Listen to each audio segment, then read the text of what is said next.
ठीक है। Hello student, कैसे हो आप सब? उम्मीद करता हूँ आप सब अच्छे होंगे। जैसे कि हमने सैटरडे की क्लास में हिस्ट्री के बारे में बात की थी, जो हमारा सब्जेक्ट है हिस्ट्री की, हिस्ट्री क्या होती है, इतिहास क्या होता है, उसके बारे में हमने पढ़ा था। और उसके अंदर हमने बात की थी ऐतिहासिक स्रोत क्या होते हैं, कि इतिहास किनसे बनता है, किस प्रकार बनता है, उसमें क्या क्या स्रोत मुख्य होते हैं कि जिससे हमें इतिहास को जानने में ज़्यादा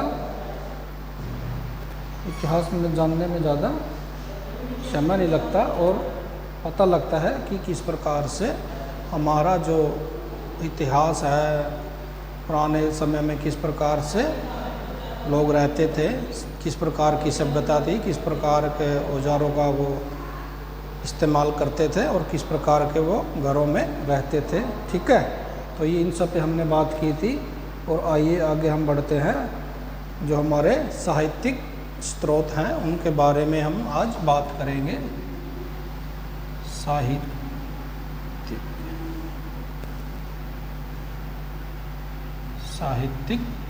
स्रोत, ठीक है। तो इसमें क्या होता है, इसमें प्राचीन साहित्यिक स्रोत से हमें पता चलता है कि, ठीक है, ये हमारा टॉपिक हो गया कि प्राचीन समय में, इससे हमें पता चलता है कि प्राचीन जो हमारे जो प्राचीन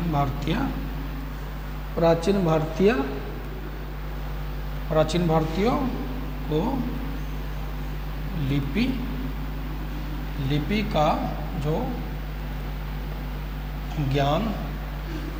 का जो ज्ञान था लगभग 2500, लिपि का जो ज्ञान था कितने वर्ष पूर्व, 2500 यानी 2500 ईसा पूर्व से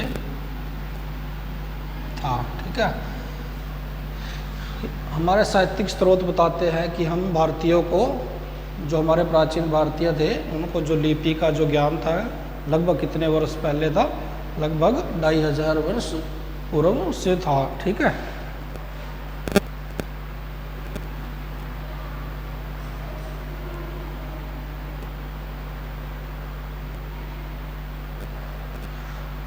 आगे बढ़ते हैं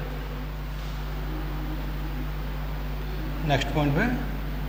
भारत में जो है पांडुलिपियाँ, जो क्या है पांडुलिपियाँ,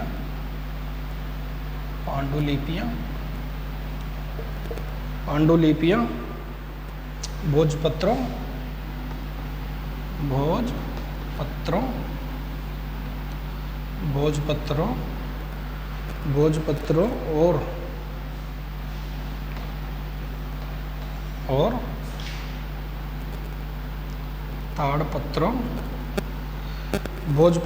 ताड़पत्रों, भोजपत्रों और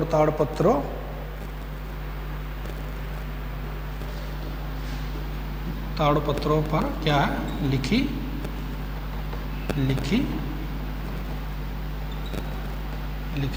मिलती है। ठीक है, परंतु मध्य एशिया में यह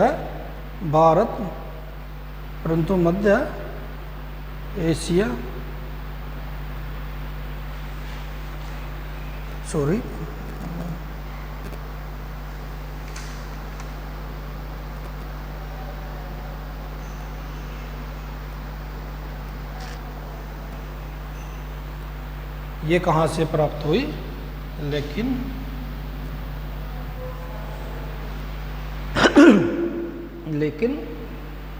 जो पांडुलिपियाँ हैं, चौथी सदी से पहले नहीं थी तथा ये मध्य एशिया से प्राप्त हुई, ऐसा माना जाता है। जो पांडुलिपियाँ हैं, पांडुलिपियाँ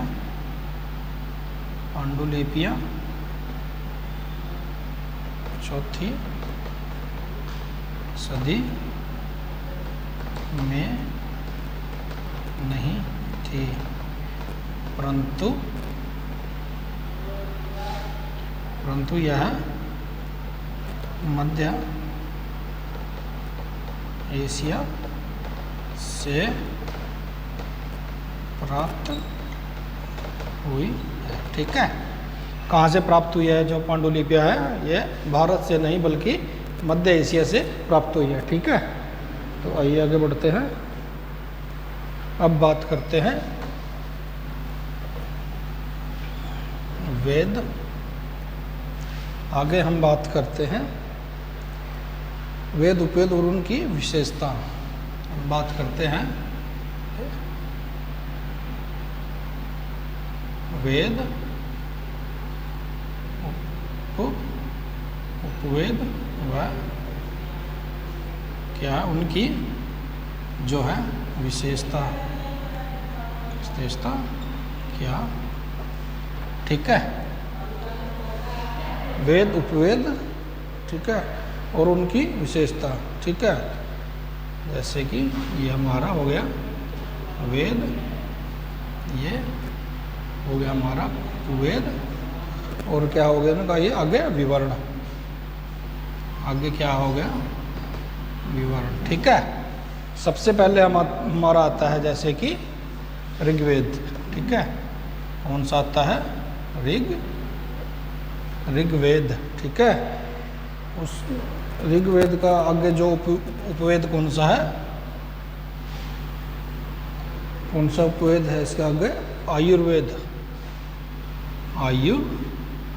आयुर्वेद। ठीक है, तो इसका जो उसकी क्या विशेषता है? इसमें चिकित्सा शास्त्र से संबंधित, इसमें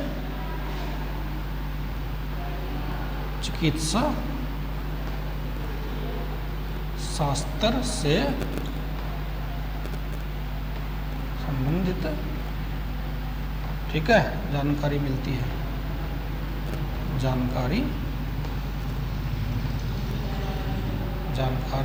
मिलती है। ठीक है, पहला वेद कौन सा हमारा? ऋग्वेद, और उसका उपवेद कौन सा है? आयुर्वेद। और उसमें किसकी जानकारी हमें मिलती है? उसमें हमें जो है चिकित्सा से संबंधित, ठीक है, उसकी जानकारी मिलती है, चिकित्सा से संबंधित। ठीक है, सेकंड नंबर पे हमारा आता है यजुर्वेद। कौन सा आता है? यजुर्वेद। ठीक है, इसका उपवेद कौन सा है? इसका उपवेद कौन सा है? धनुर्वेद। इसका उपवेद कौन सा है? धनुर्वेद। तो इसकी क्या विशेषता है? इस वेद में हमें युद्ध कला से संबंधित जानकारी मिलती है। इसमें क्या जानकारी मिलती है? युद्ध कला से संबंधित जानकारी। ठीक है, कौन से वेद में मिलती है हमें युद्ध कला की जानकारी? यजुर्वेद में। और इसका उपवेद कौन सा है? धनुर्वेद। ठीक है, तीसरे नंबर पे हमारा आता है सामवेद। ठीक है, कौन सा आता है? तीसरे नंबर पे हमारा आता है सामवेद। ठीक है, सामवेद का उपवेद कौन सा है? गंधर्व वेद। इसका उपवेद कौन सा है? गंधर्व वेद। ठीक है, और इसमें हमें किसकी जानकारी मिलती है? इसमें हमें कला एवं संगीत से संबंधित जानकारी मिलती है। इसमें किस चीज़ की? कला व संगीत से संबंधित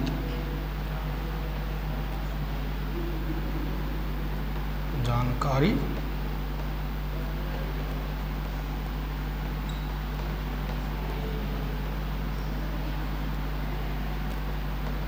ठीक है। तीसरे नंबर पे हमारा कौन सा वेद आता है? ये आता है हमारा सामवेद। और इसका उपवेद कौन सा है? गंधर्व वेद। और इस वेद में हमें किस प्रकार की जानकारी मिलती है, किस प्रकार का विवरण मिलता है? इसमें हमें कला व संगीत से संबंधित, ठीक है, इसकी जो है हमें जानकारी मिलती है, ठीक है। और जो चौथे नंबर पर हमारा आता है अथर्ववेद। चौथे नंबर का जो हमारा वेद है वो कौन सा है? अथर्ववेद। कौन सा है? अथर्ववेद। और इसका उपवेद कौन सा है? इसका उपवेद कौन सा है? शिल्पवेद। इसका उपवेद कौन सा है? शिल्प।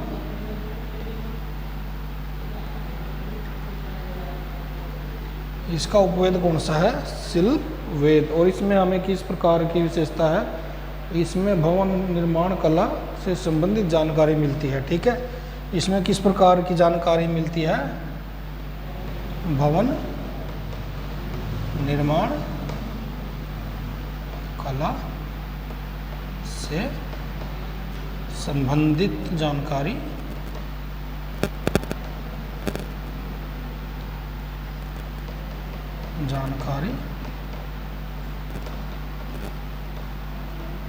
मिलती, ठीक है। ये हमारे क्या हो गए? ये हमारे चारों वेद हो गए और उसके आगे जो है उनके उपवेद हो गए। और इसमें किस प्रकार से हमें कौन कौन सी जानकारी मिलती है, ठीक है। तो ये 4 के 4 वेद हो गए हमारे, और उनकी जो है विशेषता हमने यहाँ ब्लैक बोर्ड पे है जो आपको सबको बता दी है, ठीक है। तो आइए आगे बढ़ते हैं।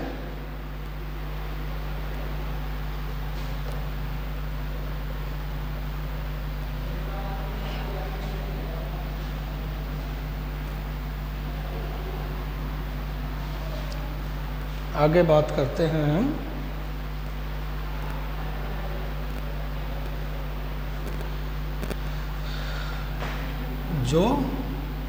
जो हमारी पांडुलिपियाँ होती हैं, पांडुलिपियाँ कहाँ पर लिखी गई हैं? कहाँ पर लिखी गई हैं? किस चीज़ पर लिखी गई है? ये मेषचरम व कालकाष्ठों पर, कालकाष्ठों पर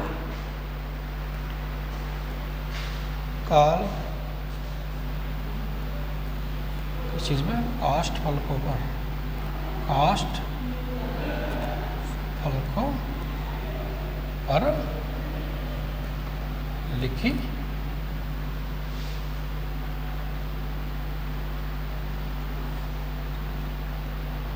ठीक है। जो हमारी पांडुलिपियाँ होती थी वो कहाँ पर लिखी जाती थी पुराने समय में?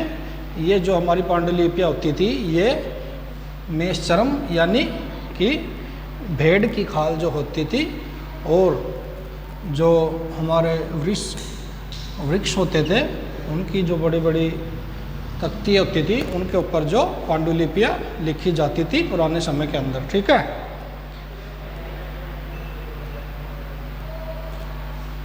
इसके बाद क्या है?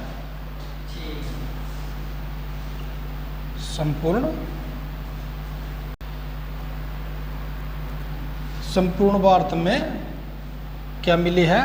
संस्कृत की जो पांडुलिपियाँ हैं सबसे ज़्यादा मिली है, ठीक है। और यह सबसे ज़्यादा कहाँ पर मिली है? यह अधिकांश दक्षिण भारत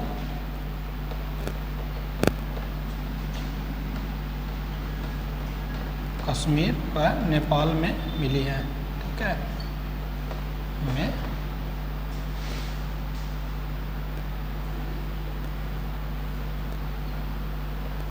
ठीक है। संपूर्ण भारत में सबसे ज़्यादा पांडुलिपियाँ किस चीज़ की मिली हैं? वो है संस्कृत की मिली हैं। और ये कहाँ पर ज़्यादा मिली हैं? यह सबसे ज़्यादा दक्षिण भारत, कश्मीर और नेपाल के अंदर हमें मिली है, ठीक है। वहाँ से प्राप्त हुई है। चलो आगे बढ़ते हैं अभी।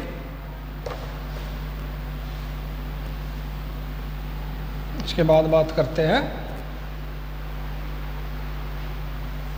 हिंदुओं के धार्मिक हिंदुओं के धार्मिक ग्रंथों में हिंदुओं के वार्षिक साहित्य में, ठीक है, साहित्य में क्या मिला है, सबसे क्या मिलता है, वेद, रामायण, महाभारत, पुराण आदि सम्मिलित है। ठीक है, जो हिंदुओं के धार्मिक साहित्य में क्या सम्मिलित है सबसे ज़्यादा, वेद, पुराण, महाभारत व रामायण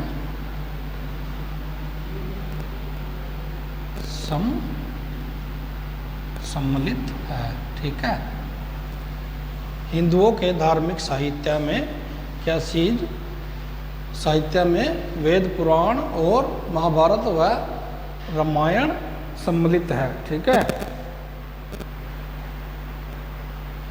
ऋग्वेद को 1500 से 1000 ईसा पूर्व के लगभग मान सकते हैं। ठीक है, जो हमारा ऋग्वेद है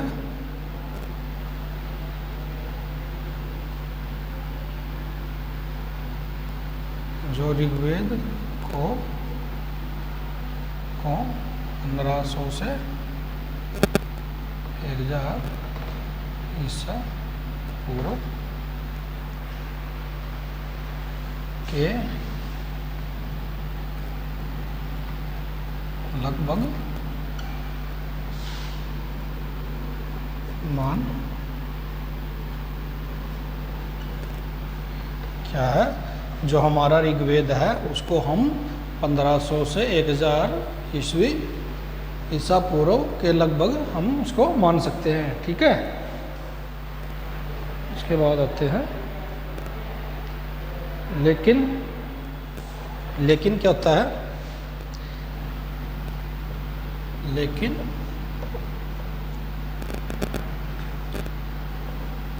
अथर्ववेद, यजुर्वेद,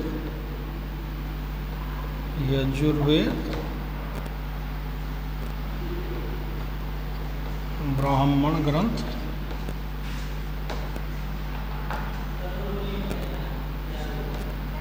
आरण्यकों और उपनिषदों को हम 1000 से 500 ईसा पूर्व का माना जाता है। ठीक है, जो हमारा ऋग्वेद है उसको 1500 से 1000 ईस्वी पूर्व लगभग माना जाता है, लेकिन अथर्ववेद, यजुर्वेद, ब्राह्मण ग्रंथ और आरण्यकों और उपनिषदों को क्या है, 1000 से 500 ईसा पूर्व का माना जाता है। ठीक है, तो आइए आगे बढ़ते हैं।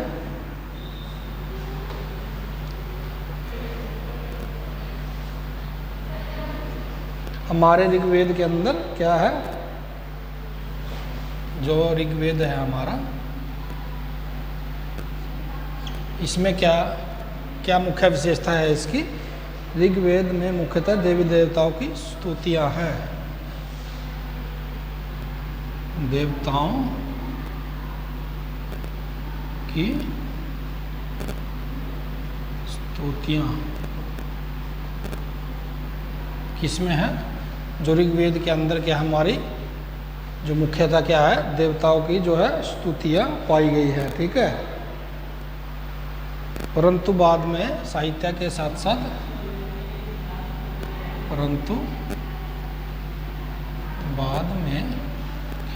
साहित्य के साथ साथ स्तुतियों के साथ साथ कर्मकांड, परंतु बाद में क्या मिला हमें,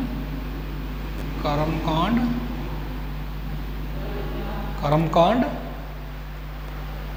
जादू टोना और पौराणिक जादू टोना व क्या पौराणिक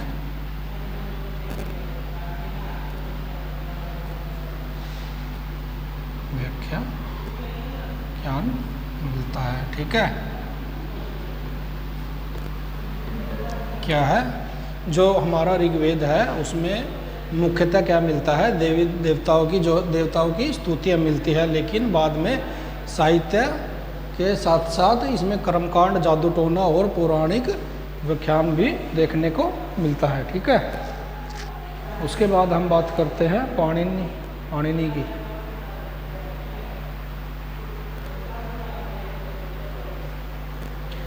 जो पाणिनि था, पाणिनि ने अपने समय में क्या किया, अपने समय में उन्होंने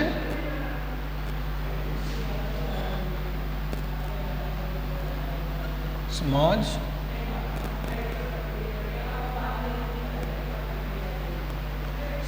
अर्थव्यवस्था और संस्कृति पर ज्ञान प्रकाश डाला है। समाज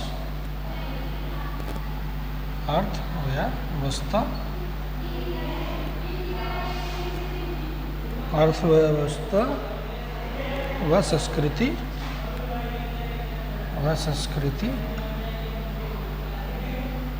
पर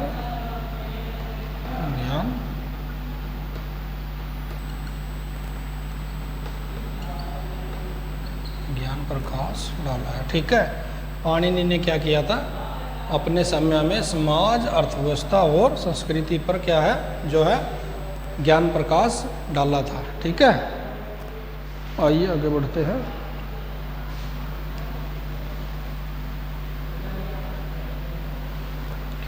उसके बाद हम बात करते हैं महाभारत की, जिसे व्यास की सृष्टि कहा जाता है। महाभारत, ठीक है, महाभारत किसने लिखा था, वेद व्यास जी ने। महाभारत क्या, जिसे व्यास की क्या माना जाता है, कृति माना जाता है। ठीक है, व्यास की कृति माना जाता।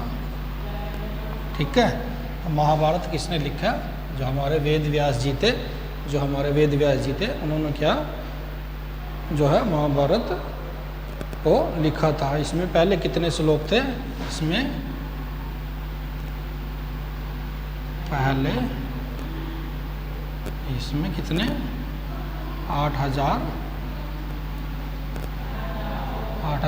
श्लोक थे। ठीक है, स्टार्टिंग में कितने श्लोक थे महाभारत के अंदर, स्टार्टिंग में इसमें जो है 8,000 श्लोक थे, परंतु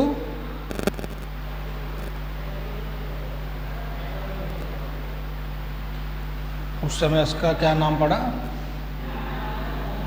तब इसका नाम क्या पड़ा, जय संहिता के नाम से भी यह जाना गया।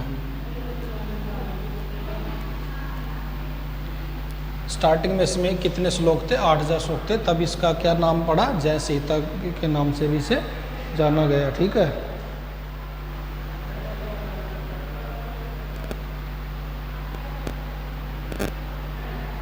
कालांतर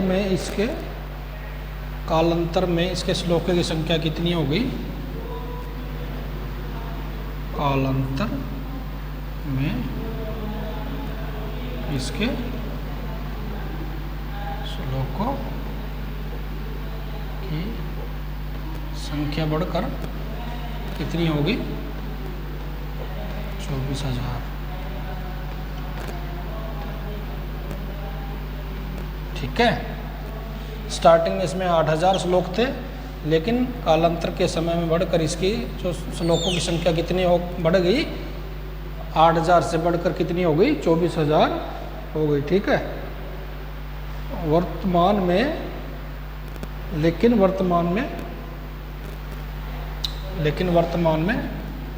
कितनी है इसके श्लोकों की संख्या? वर्तमान में श्लोकों की संख्या कितनी है? 1,00,000। ठीक है, वर्तमान में इनकी संख्या कितनी है? वर्तमान में श्लोकों की संख्या जो है कितनी है? 1,00,000 से अधिक है। ठीक है, और उसके बाद यह षडशास्त्री संहिता या महाभारत कहलाने लगा। ठीक है, 1,00,000 श्लोकों की संख्या के बाद यह क्या कहलाने लगा? षड संहिता या महाभारत कहलाने। ठीक है, स्टार्टिंग में जो इसके श्लोकों की संख्या 8,000 थी, कालांतर में बढ़कर कितनी होगी? 24,000 होगी। लेकिन वर्तमान में इसके श्लोकों की संख्या कितनी है? 1,00,000 से अधिक। ठीक है, उसके बाद ही यह षड संहिता या महाभारत जो है कहलाने लगा। ठीक है, अब बात करते हैं वाल्मीकि रामायण की।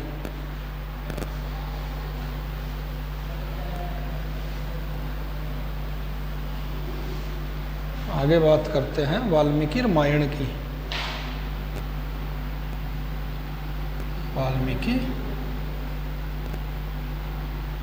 वाल्मीकि रामायण।